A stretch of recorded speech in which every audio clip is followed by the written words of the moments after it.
शिव शंकर की महिमा अपरंपार, जो भजे मन से होवे बेड़ा पार। सोमवार व्रत जो नर नारी धरे, मनोवांछित फल सहज ही पावे। श्री शिवाय नमस्तुभ्यम।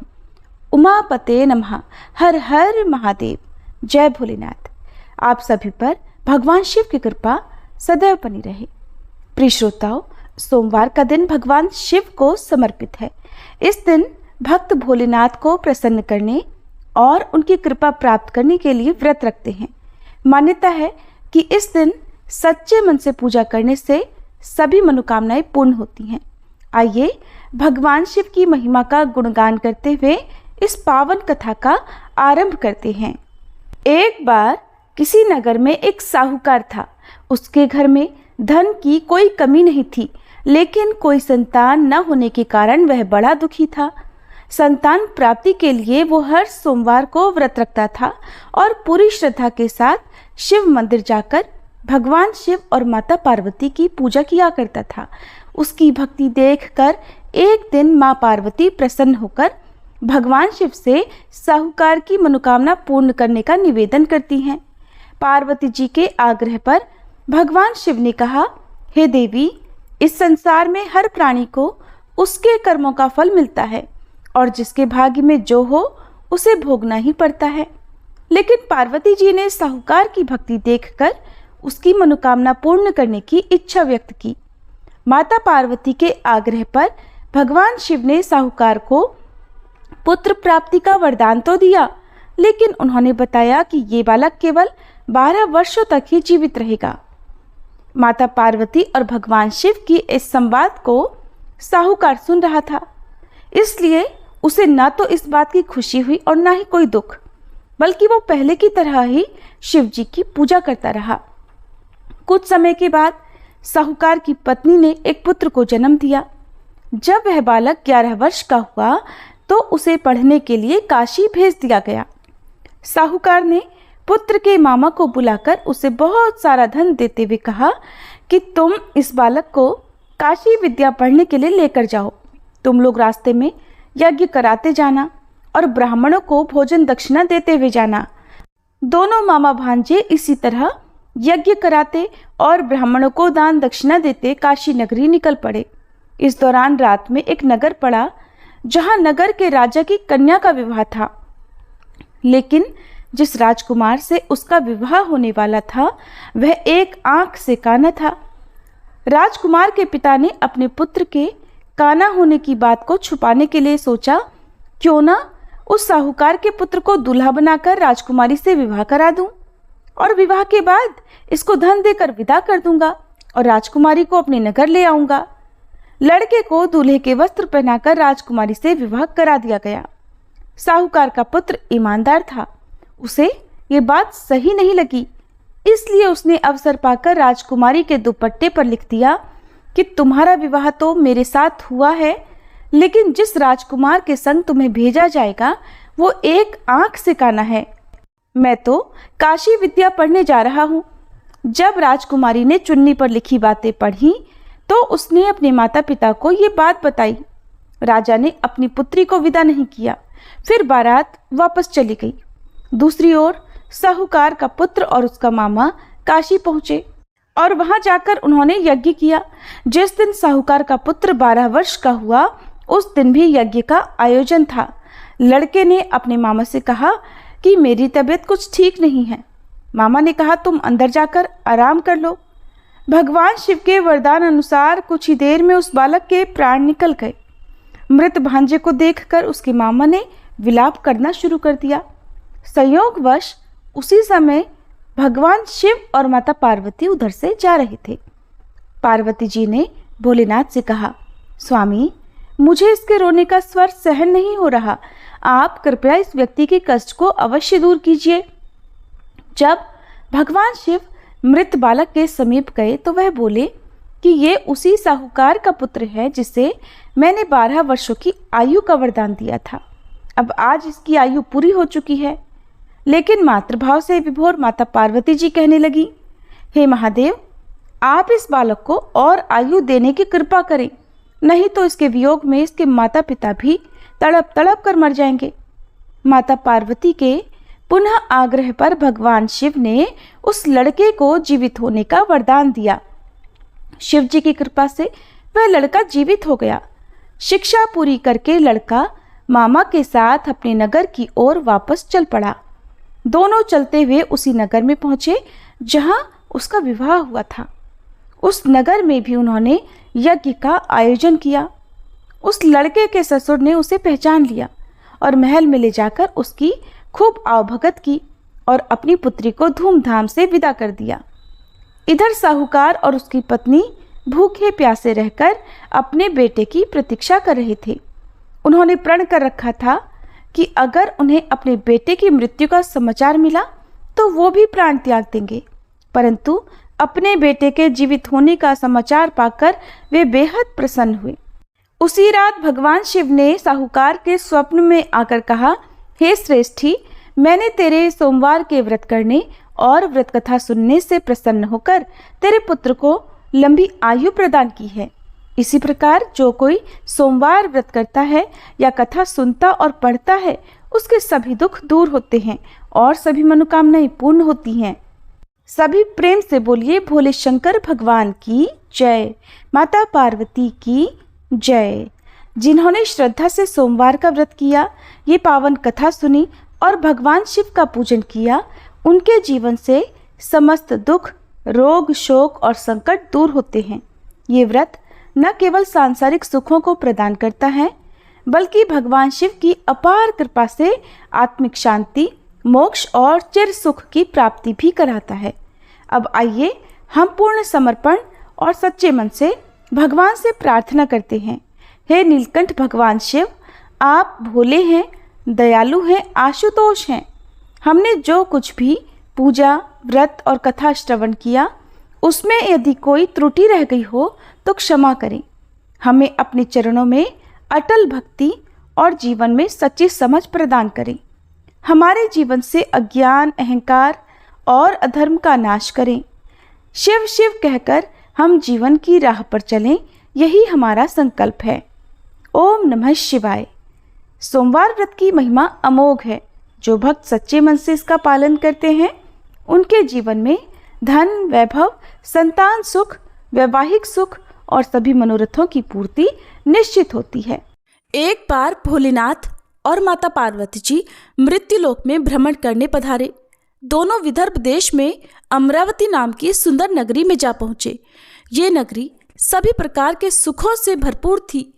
वहाँ बहुत सुंदर सुंदर शिव जी के मंदिर भी थे। भगवान शंकर देवी पार्वती जी के साथ उन्हीं में से एक मंदिर में निवास करने लगे। एक दिन माता पार्वती ने भोलेनाथ के साथ चौसर खेलने की इच्छा प्रकट की। भगवान शिव ने उनकी बात सुन ली और वे दोनों चौसर खेलने लगे। तभी मंदिर का पुजारी पूजा करने आया। माता पार्वती ने पुजारी से पूछा, पुजारी जी बताओ, हम में से कौन जीतेगा? पुजारी जी ने कहा, महादेव ही जीतेंगे। थोड़ी ही देर बाद खेल समाप्त हुआ तो विजय देवी पार्वती जी की हुई। माता पार्वती ने पुजारी जी से पूछा, बताओ पुजारी जी, हम में से विजय किसकी हुई? तब पुजारी जी ने महादेव को ही विजयी होने की बात बताई।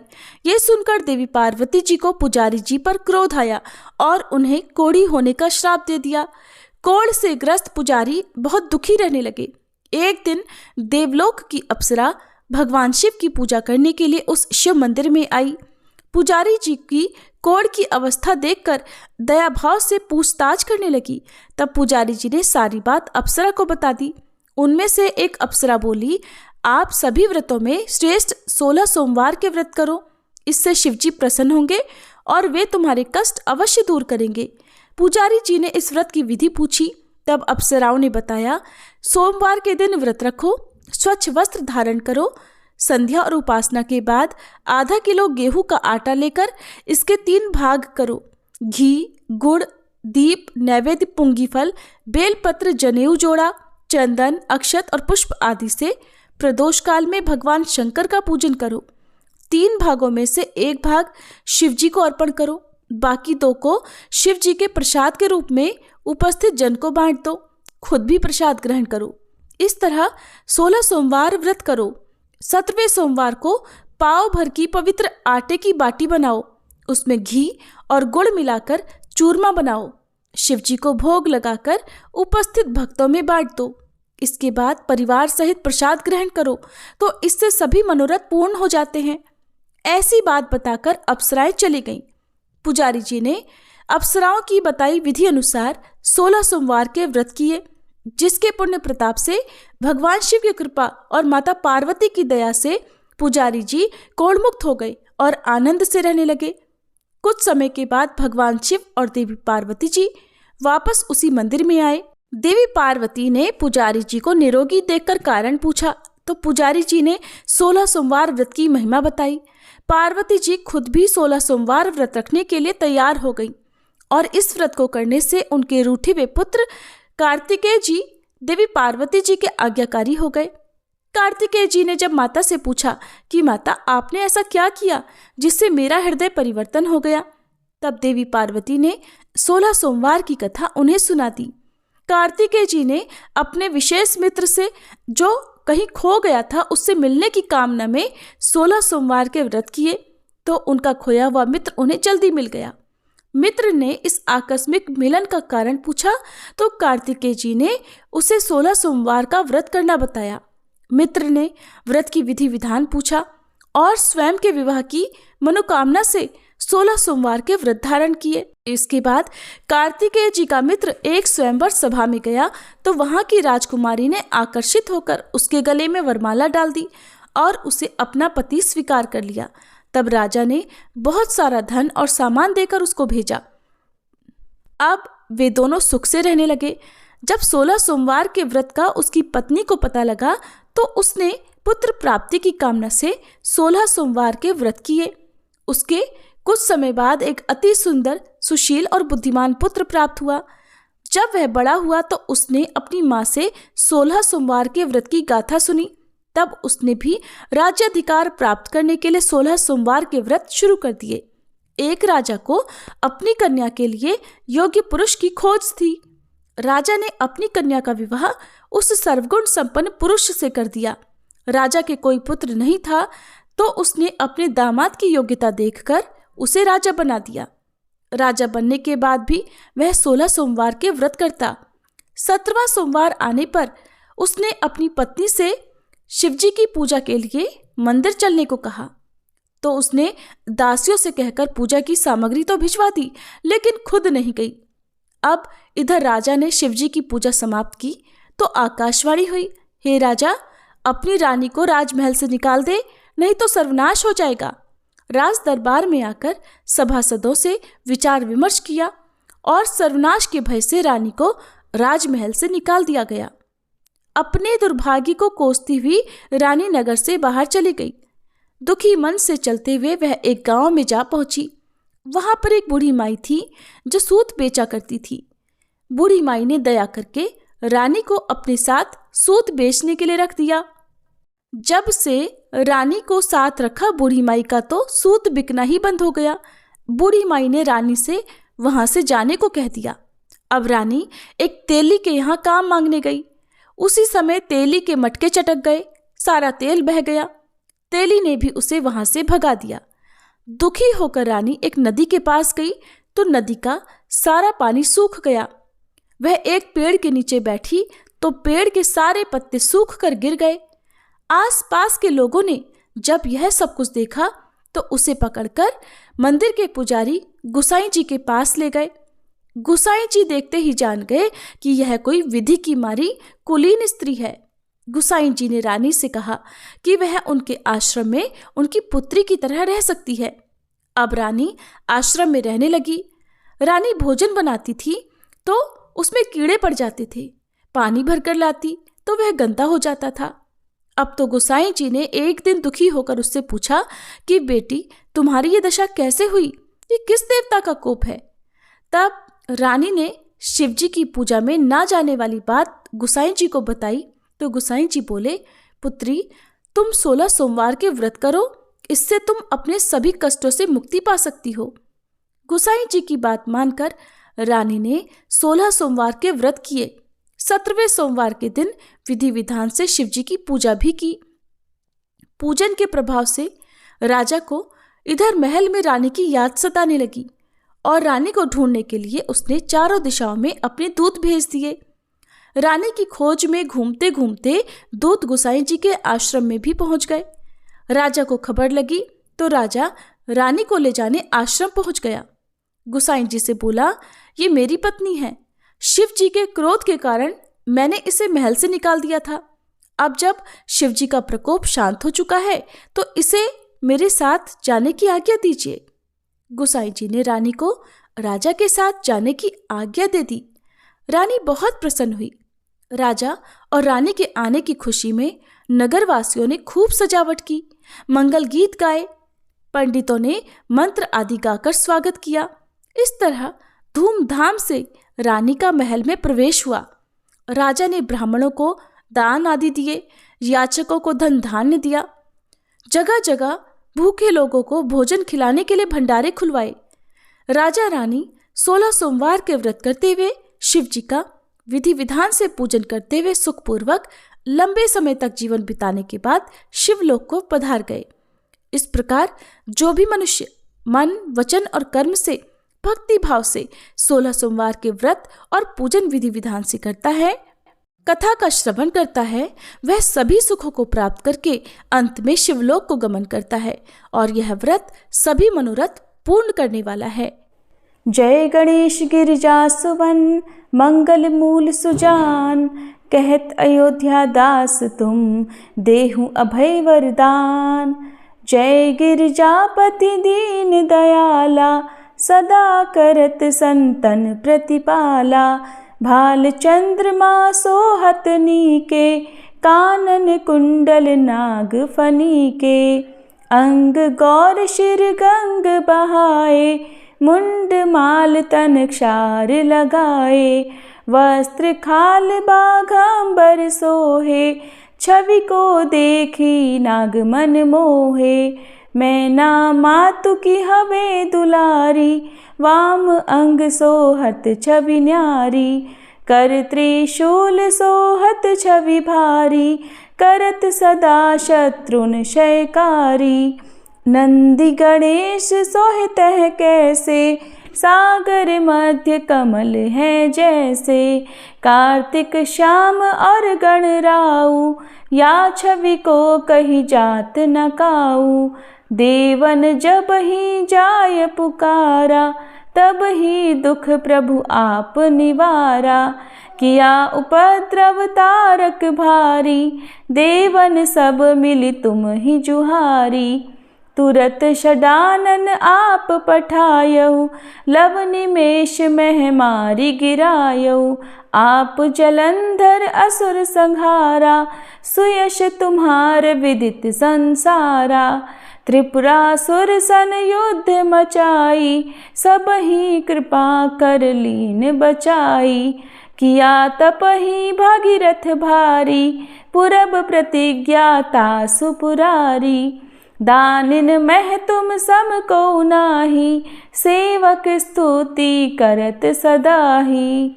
वेद नाम महिमा तब गाई, अकथ अनादि भेद नहीं पाई। प्रकटी उदधि मंथन में ज्वाला, जरत सुरासुर भये विहाला। कीन्ही दया तह करि सहाई, नीलकंठ तब नाम कहाई। पूजन रामचंद्र जब कीन्हा, जीत के लंक विभीषण दीन्हा। सहस कमल में हो रहे धारी, कीन्ह परीक्षा तब ही पुरारी। एक कमल प्रभु राखे उजोई, कमल नयन पूजन चह सोई। कठिन भक्ति देखी प्रभु शंकर, भय प्रसन्न दिए इच्छित वर। जय जय जय अनंत अविनाशी, करत कृपा सबके घटवासी। दुष्ट सकल नित मोहि सतावे, भ्रमत रहो मोहि चैन ना आवे। त्राहि त्राहि मैं नाथ पुकारो, ये ही अवसर मोहि आन उबारो। लै त्रिशूल शत्रुन को मारो, संकट से मोहि आन उबारो। मात पिता भ्राता सब होई, संकट में पूछत नहीं कोई। स्वामी एक है आस तुम्हारी, आए हरहु मम संकट भारी। धन निर्धन को देत सदाही, जो कोई जाचे सो फल पाही। स्तुति के ही विधि करे तुम्हारी, क्षमहु नाथ अब चूक हमारी। शंकर हो संकट के नाशन, मंगल कारण विघ्न विनाशन। योगी यति मुनि ध्यान लगावे, शारद नारद शीश नवावे। नमो नमो जय नमः शिवाय, सुर ब्रह्मादिक पार न पाए। जो यह पाठ करे मन लाई, तापर होत है शंभु सहाई। ऋनिया जो कोई हो अधिकारी, पाठ करे सो पावन हारी। पुत्र होन कर इच्छा जोई, निश्चय शिव प्रसाद ते ही होई। पंडित त्रयोदशी को लावे, ध्यान पूर्वक होम करावे। त्रयोदशी व्रत करे हमेशा, ताके तन नहीं रहे कलेशा। धूप दीप नैवेद्य चढ़ावे, शंकर सम्मुख पाठ सुनावे। जन्म जन्म के पाप नसावे, अंत धाम शिवपुर में पावे। कहे अयोध्या दास आस तुम्हारी, जानी सकल दुख हरहु हमारी। नित नेम कर प्रातः ही पाठ करो चालीसा, तुम मेरी मनोकामना पूर्ण करो जगदीश। मगसर छठी हेमंत ऋतु संवत 64 जान, स्तुति चालीसा शिव ही पूर्ण कीन कल्याण। ओम जय शिव ओमकारा, स्वामी जय शिव ओमकारा। ब्रह्मा विष्णु सदा शिव, ब्रह्मा विष्णु सदा शिव, अर्धांगी धारा। ओम जय शिव ओमकारा। एकानन चतुरानन पंचानन राजे, स्वामी पंचानन राजे। हंसासन गरुड़ासन, हंसासन गरुड़ासन, वृषवाहन साजे। ओम जय शिव ओमकारा। दो भुज चार चतुर्भुज, 10 भुज अति सोहे, स्वामी 10 भुज अति सोहे। त्रिगुण रूप निरखते, त्रिगुण रूप निरखते, त्रिभुवन जन मोहे। ओम जय शिव ओमकारा। अक्षमाला वनमाला मुंडमाला धारी, स्वामी मुंडमाला धारी।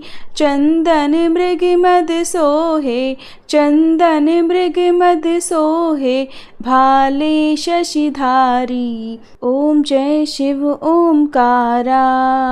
श्वेतांबर पीतांबर बाघांबर अंगे, स्वामी बाघांबर अंगे। सनकादिक गरुड़ादिक, सनकादिक गरुड़ादिक, भूतादिक संगे। ओम जय शिव ओमकारा। कर के मध्य कमंडल चक्र त्रिशूलधारी, स्वामी चक्र त्रिशूलधारी। सुखकारी दुखहारी, सुखकारी दुखहारी, जग पालनकारी।